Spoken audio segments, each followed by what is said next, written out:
Meron pa ba tayong bote dyan? Marami pa yan. Pabili pa tayo. Yaya? Unahan niyo ako ah. Nahihilo na ako eh.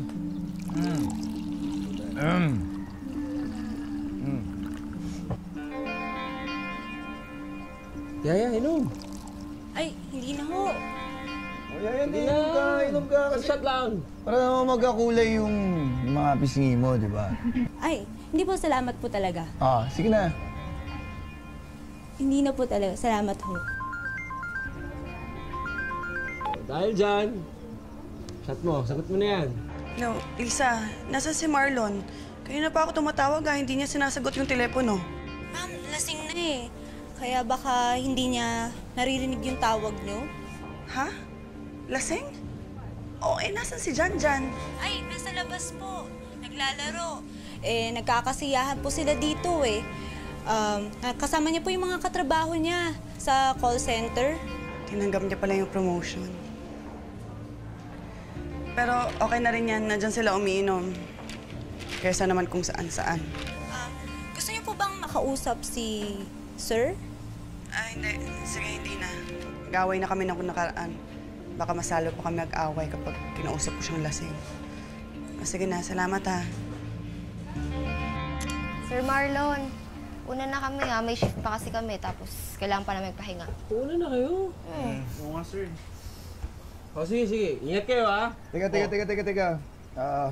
Ako, dito muna ako. Marami ako na inom eh. Parang di yata kaya umuwi. Dito muna ako sa ating bagong ops manager. Thank you. Teka, bago ka umalis, last shot. For the road. For the road. Hey, salamat. Hindi nagpatalo! O baka next week, ikaw na mag-promote yan ha. Boss, hindi pwede. Sige po, bye-bye sir. Thank you.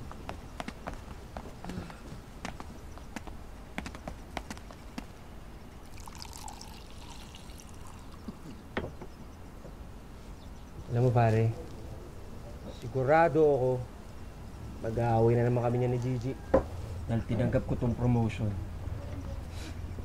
Alam mo, sa totoo lang, hirap na ako sa long distance relationship namin eh.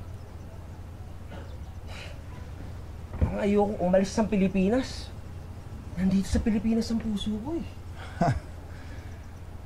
Bro, edi piliin mo kung saan ka masaya.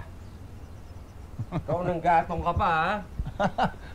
Brad, ikaw lang naman iniisip ko eh. O, sige. Tsaka lang ha, kuha pa akong mainom natin. Yaya! Lasing ka na eh. Ito ka nga. Sorry. Ito ka lang siya na.